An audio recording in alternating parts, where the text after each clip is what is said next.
الحمد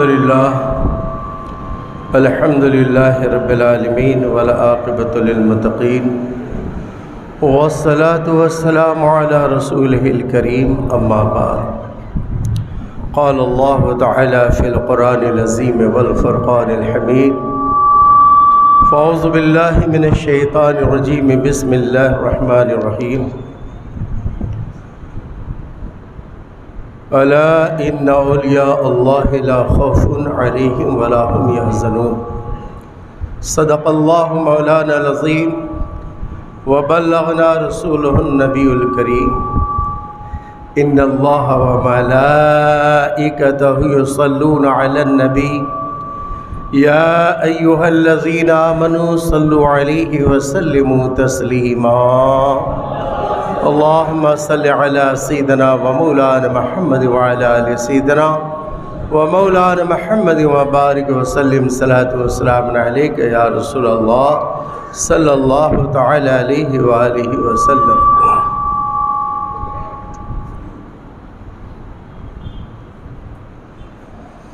بگر داب بلا افتاد کشتی ضعیفان شکست رات و پشتی بحق خواجہ عثمان ہاروں مدد کن یا معین الدین چشتی غوث اعظم بمن بے سر و ساما مدد قبلہ دی مدد کعبہ ایما مدد قادری امنار یا غوث اعظم زنم دمز شیخ احمد رضا خان قطب عالم زنم بلغ العلا بکمالہ کشف الدجا بجمالہ حسنت جمیع خصالہ صلو علیہ وآلہ۔ بارگاہ رسالت میں عشق و محبت کے ساتھ ہدیہ درود پاک پیش فرمایا، پھر اللہم صلی علی سیدنا و مولانا محمد وعلی آل سیدنا و مولانا محمد وبارک وسلم صلاۃ و سلام علیک یا رسول اللہ صلی اللہ تعالی علیہ وآلہ وسلم۔ قرآن کریم کی جو آیت کریمہ ہم نے آپ کے سامنے تلاوت کی ہے، بسم اللہ الرحمن الرحیم، الا ان اولیاء اللہ لا خوف علیہم ولا هم یحزنون۔ اس کا عام فہم ترجمہ ہم آپ کے سامنے رکھیں، جس سے آپ اس آیت کریمہ کا منشا کیا ہے وہ آپ سمجھ سکیں کہ خبردار، بے شک اولیاء اللہ کے ولیوں کو لا خوف علیہم، ان پر کوئی خوف نہیں، ولا هم یحزنون، اور وہ کبھی غمزدہ بھی نہیں ہوتے ہیں۔ یہ آیت کریمہ کا ایک عام مفہوم آپ کے سامنے رکھا، جس سے یہ پتہ چلا کہ قرآن جو ہمیں یہ تعلیم دے رہا ہے اس آیت کریمہ میں کہ ایک عام انسان اور اللہ کے ولیوں میں ڈیفرنس ہے، اور اتنا بڑا ڈیفرنس ہے کہ عام انسان ان کے پائے ناز تک نہیں پہنچ سکتا۔ عام انسان کی پہنچ وہاں تک نہیں ہو سکتی جو ان کا مقام اور مرتبہ ہے۔ اللہ کی طرف سے، اللہ عز و جل کی طرف سے جو ان کو تحفہ ملا ہے، حیات ابدی اور حیات اخروی، حیات دنیاوی میں، کہ وہ تحفہ ہر ایک کو نہیں ملا۔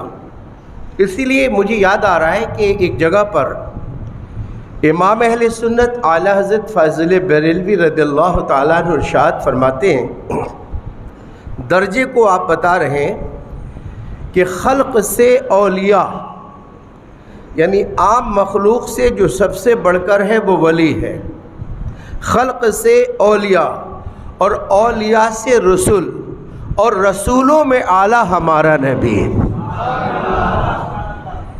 عام مخلوق یہ ایک الگ گروہ ہے، اولیاء ایک الگ گروہ ہے، رسولان اعظام ایک الگ گروہ ہے، اور تمام رسولوں کا سردار جسے کہا جاتا ہے وہ محمد رسول اللہ صلی اللہ تعالی علیہ وسلم ہے۔ اب دیکھیے یہ ولایت جو ہے کسی کے باپ کی میراث نہیں ہے کہ فلاں کا بیٹا ہی ولی بن سکتا ہے. یہ کسی کے باپ دادا کی میراث نہیں ہے کہ یہ کہہ دے کہ ہاں میرا دادا ولی تھا میں بھی ولی ہوں، میرا باپ ولی تھا میں بھی ولی ہوں. ایسا نہیں. ولایت ایک وہبی چیز ہے. وہ بھی اللہ کا جس پہ دل آ جائے اسے ولی بنا دے. اللہ کا جس پہ دل آ جائے اسے ولی بنا دے. وہ خاندان، کنبہ، حسب، نسب نہیں دیکھتا ہے، وہ اپنا فضل دیکھتا ہے. اب آپ دیکھیے ولایت ایک کیسی چیز ہے، وہ بھی کیسی چیز ہے. آپ مثال سمجھیں اس کو. ذہن حاضر رکھیں گے، اور ذہن حاضر رکھنے کا مطلب کہ اگر آپ کی طرف سے سبحان اللہ کی آواز آئے گی تو میں سمجھوں گا کہ ہاں ذہن حاضر ہے. ایک دفعہ بول کر بتائیے تو. بہت بڑے شرابی ہیں، بہت بڑے شرابی، ہر وقت نشے میں لت پت رہتے تھے، ہر وقت نشے میں لت پت. بہت بڑے شرابی شراب خانے میں بیٹھے ہوئے،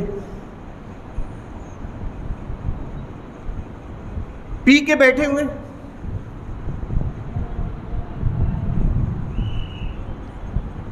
دروازے کے اوپر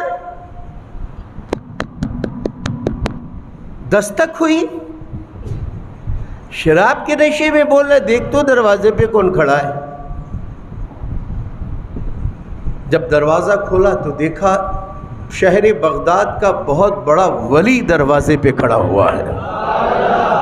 ادھر سے سبحان اللہ کی آواز نہیں آ رہی ہے، ایمانداری سے سب مل کر کہہ دیں بہت بڑا ولی. شراب خانے کے دروازے پر اتنا بڑا ولی. اندر میسج دیا، اے بشر بہت بڑا ولی کھڑا ہوا ہے. کہا کوئی بات نہیں، کوٹ ٹھہرے.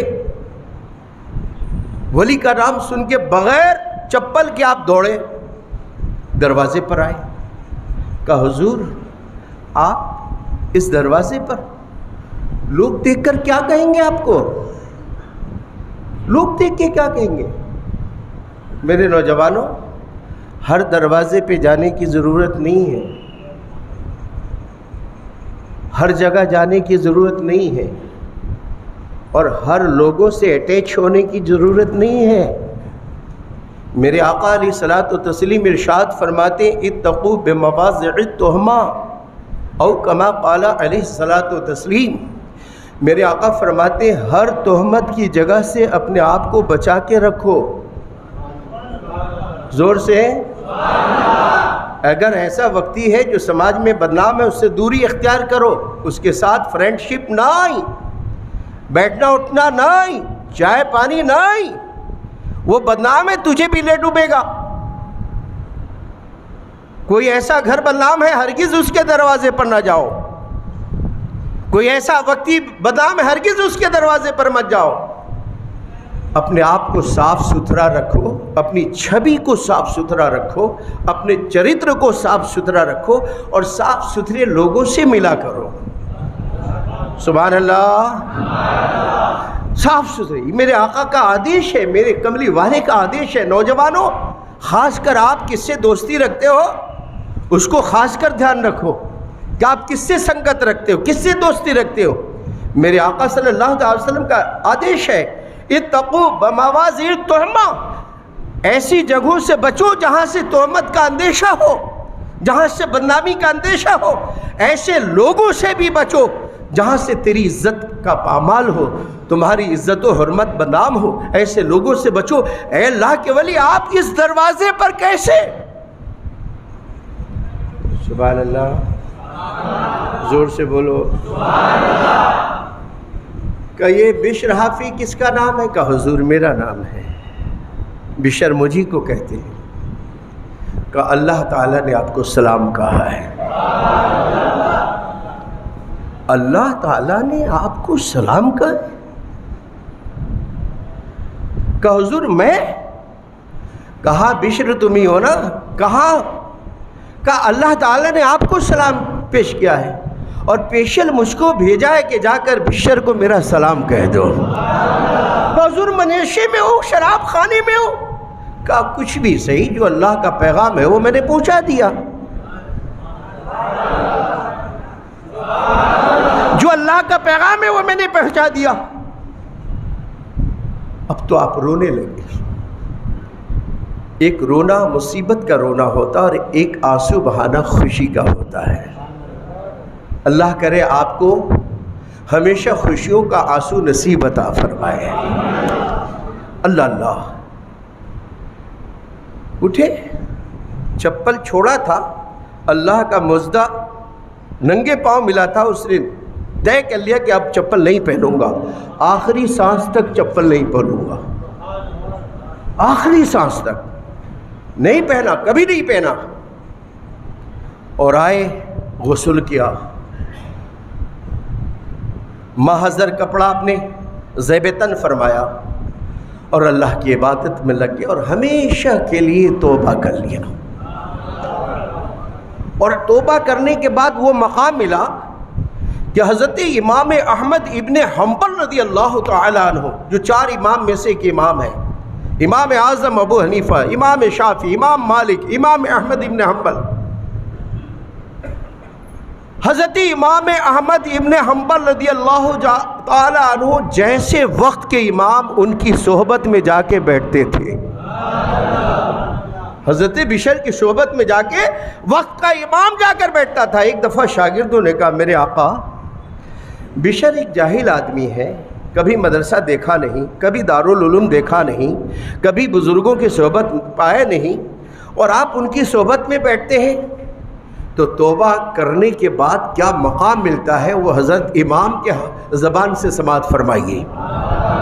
امام احمد بن حنبل رضی اللہ تعالیٰ نے ارشاد فرمایا، نادان تو نہیں جانتا، توبہ کرنے کے بعد اللہ تعالیٰ نے اپنا تمام پردہ ان کی نگاہوں سے اٹھا لیا ہے، اور اب یہ معاملہ ہے کہ احمد ابن حنبل خدا کو پڑھ کے جانتا ہے اور یہ خدا کو دیکھ کر جان رہے ہیں۔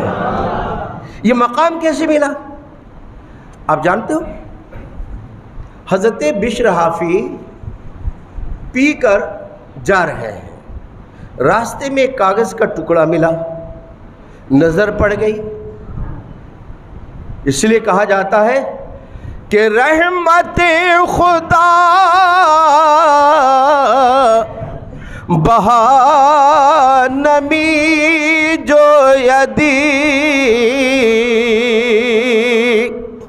اور رحمت خدا بہا نمی جو ید۔ 2 شعر ہم نے رکھا، پہلا جو شعر ہے بہانہ می جو ید، بہانہ نہیں تلاش کرتی ہے، بہانہ می جو ید، بہانہ تلاش کرتی، بہا نمی جو ید، بہا کے معنی پیسہ، اللہ کی رحمت پیسہ نہیں دیکھتی ہے، اللہ کی رحمت پیسہ نہیں دیکھتی، رحمت خدا بہا نمی جو ید، اللہ تعالیٰ کی رحمت پیسہ نہیں دیکھتی، جب اللہ نوازنے پر آتا ہے تو اللہ رحمت خدا بہا نمی جو ید، اللہ بہانے سے بخش دیتا ہے۔ کاغذ کے ٹکڑے پہ نظر پڑی، قریب میں آئے، آپ نے دیکھا ارے اس پہ تو لکھا ہے بسم اللہ الرحمن الرحیم، فوراً تھر تھڑائے، لرزتے ہوئے ہاتھوں میں آپ نے اسے لیا، گھر پر آئے، اس میں بہترین طریقے سے خوشبو لگایا، اچھی طریقے سے، جو تعظیم کے طور پر جتنا بن سکتا تھا انہوں نے اس کاغذ کے تعظیم کے اوپر کیا، اور گھر کے اندر سب سے بلند جگہ پر، جس سے بلند کوئی جگہ نہ ہو، اس جگہ پر رکھ دیا، کہا اللہ کا نام زمین پہ نہیں، اللہ کا نام اونچائی پہ رکھنے کے لائق ہے۔ بس یہ ادا پسند آئی اور وقت کے ولی کو حکم ہوا جاؤ میرے بشر کو سلام کہو اور کہو جیسے میرا نام انہوں نے زمین سے اٹھا کر اونچائی پر عزت کے ساتھ رکھا ہے، آج میں نے مخلوق کے اندر ان کے نام کو عزت کے ساتھ رکھ دیا ہے۔ اور پھر کیا ہوا انعام؟ ننگے پاؤں نا، آپ یہاں سے جوا پورہ جائیں، آپ یہاں سے جمال پور جائیں، آپ یہاں سے خان پور جائیں، آپ یہاں سے دانی لمڑا جائیں، کہیں بھی جائیں، آپ ننگے پاؤں جائیں گے، کہیں کتے کا پیشاب ہوگا روڈ پہ گرے ہوئے، کہیں گائے کا پیشاب ہوگا، کہیں بیل کا پیشاب ہوگا، کہیں بھینس کا پیشاب ہوگا، کہیں بکریوں کا پیشاب ہوگا۔ یہ خطرہ رہتا ہے کہ نہیں رہتا ہے؟ تو اس لیے آپ چپل پہنتے تاکہ پاؤں ناپاک نہ ہو۔ تو جب حضرت بشر حافی نے توبہ کیا تو پورے بغداد کے جانوروں کو اللہ نے حکم فرمایا کہ اے جانوروں سائیڈ ہو کر تم لید کرنا، پیشاب کرنا، ایسا نہ ہو کہ بشر حافی کا پاؤں تمہاری گندگی کے اوپر پڑ جائے۔ اللہ اکبر۔ پورے بغداد میں جب تک آپ زندہ رہے، نہ کوئی بیل، نہ کوئی بکری، نہ کوئی بھینس، نہ کوئی جانور، کوئی چرند پرند نے روڈ پر پیشاب نہیں کیا۔ ایک دفعہ ایک بزرگ اپنی خانقاہ سے اٹھے اور دیکھا کہ روڈ پر پیخانہ پڑا ہوا ہے، بیل کا گوبر پڑا ہوا ہے، تو آپ نے دیکھتے ہی پہچان لیا، لگتا ہے کہ آج حضرت بشر حافی کا انتقال ہو گیا ہے۔ آپ نے مرید سے کہا جا پتہ لگاؤ۔ کہا حضور ایسا کیوں؟ کہا حضرت بشر حافی کی زندگی کی پہچان یہ ہے کہ روڈ کہیں گندا نہ ہو، کیونکہ اللہ کا آدیش ہے کہ میرا ولی چاہے جس راستے سے گزر ہو جائے، جس راستے سے گزرے، کبھی ان کا پاؤں ناپاک نہ ہو۔ اس لیے جانوروں کو حکم تھا، چرند پرندوں کو حکم تھا کہ کہیں بھی کوئی ناپاکی نہ ہو۔ آج یہ گوبر روڈ پر یہ بتا رہا ہے کہ آج وہ دنیا میں نہیں رہے۔ جب تحقیق کی گئی تو واقعی صبح میں آپ کا انتقال ہو چکا تھا۔ ایسے تو اب اس واقعے کے دائرے میں ہم یہ کہنا چاہتے ہیں کہ ایک ولی ولایت جو ہے یہ کسی کے باپ دادا کی جاگیر نہیں ہے۔ اور پیدرم سلطان بود یہ ولایت کے اندر داخل نہیں ہوتا۔ آپ دولت میں ضرور کر سکتے ہو، جائیداد میں ضرور کہہ سکتے ہو، ثروت میں ضرور کہہ سکتے ہو پیدرم سلطان بود، لیکن اللہ کی قربیت کا معاملہ تو یہ ہے کہ پیدرم سلطان بود کا شجرہ یہاں چلتا ہی نہیں ہے۔ اللہ تعالیٰ جسے چاہے اپنا بنا لے، اللہ جسے چاہے اپنا بنا لے۔ اللہ اکبر۔ ایک ہے وہبی اور ایک ہے کسبی۔ ایک کسبی کا مطلب یہ ہوتا ہے کہ اس کے اندر ہم محنت کریں۔ اب دیکھیے عالم دین کی ڈگری اتنی آسان نہیں۔ عالم بننا، فاضل بننا، مقرر بننا، محدث بننا، امام بننا یہ آسان نہیں ہے۔ یہ کسب سے بھی نہیں ہوتا ہے، یہ اس پر ہوتا ہے جس پر اللہ کا فضل ہو جائے۔ آپ نے دیکھا نہیں سورہ بقرہ کے اندر تمام فرشتوں نے جنت میں کیا کہا؟ حضرت آدم علیہ السلام کے علم کو دیکھ کر اللہ تعالیٰ کی بارگاہ میں کہا قالوا سبحانک لا علم لنا الا ما علمتنا انک انت العلیم الحکیم۔ یہ آیت کریمہ فرشتوں نے کہا قالوا سبحانک لا علم لنا الا ما علمتنا انک انت العلیم الحکیم۔ اس کا سیدھا سادہ مطلب یہ ہوتا کہ اللہ پاکی ہے تیرے لیے، ہمیں کچھ علم نہیں، الا ما علمتنا، ہم تو اتنا ہی جانتے ہیں جتنا تو نے علم عطا فرمایا ہے۔ تو یہ فضل ہے۔ ایک ہے کسب، ایک ہے وہب۔ تو وہبی جو معاملات ہے اللہ تعالیٰ کسے اپنا قرب عطا فرما دے، کب عطا فرما دے، کس ادا پہ قرب عطا فرما دے، یہ کچھ کہا نہیں جا سکتا۔ یہ اللہ کے ولی جو ہوتے ہیں یہ شان ولایت عام مخلوقوں سے اونچا ان کا مرتبہ ہوتا ہے۔ اور اسی میں سرکار غوث پاک کا کیا کہنا، سرکار غوث پاک رضی اللہ تعالیٰ عنہ کا کیا مرتبہ ہے، اس سے آپ اندازہ لگائیں کہ سرکار امام اہل سنت فاضل بریلوی رضی اللہ تعالیٰ عنہ ارشاد فرماتے ہیں یا رسول اللہ مدینہ شریف کی حاضری ہے، مواج شریف کے سامنے تشریف فرما ہے اور میرے آقا کی بارگاہ میں عرض کرتے ہیں کون؟ امام احمد رضا اعلی حضرت فاضل بریلوی، یا رسول اللہ تیری سرکار میں لاتا ہے رضا اس کو شفیع۔ اور زور سے تیری سرکار میں لاتا ہے رضا اس کو شفیع جو میرا غوث ہے، اور یا رسول اللہ لاڈلا بیٹا تیرا، یعنی سرکار غوث پاک رضی اللہ تعالیٰ عنہ کا یہ مرتبہ اور یہ منزلت ہے کہ اللہ کی بارگاہ ہو یا رسول اللہ کی بارگاہ ہو، آپ سرکار غوث پاک کا وسیلہ لے کر دعا کریں، اللہ یہاں بھی کامیاب فرمائے گا، وہاں بھی کامیاب فرمائے گا۔ وآخر دعوانا ان الحمدللہ رب العالمین۔ السلام علیکم ورحمۃ اللہ وبرکاتہ۔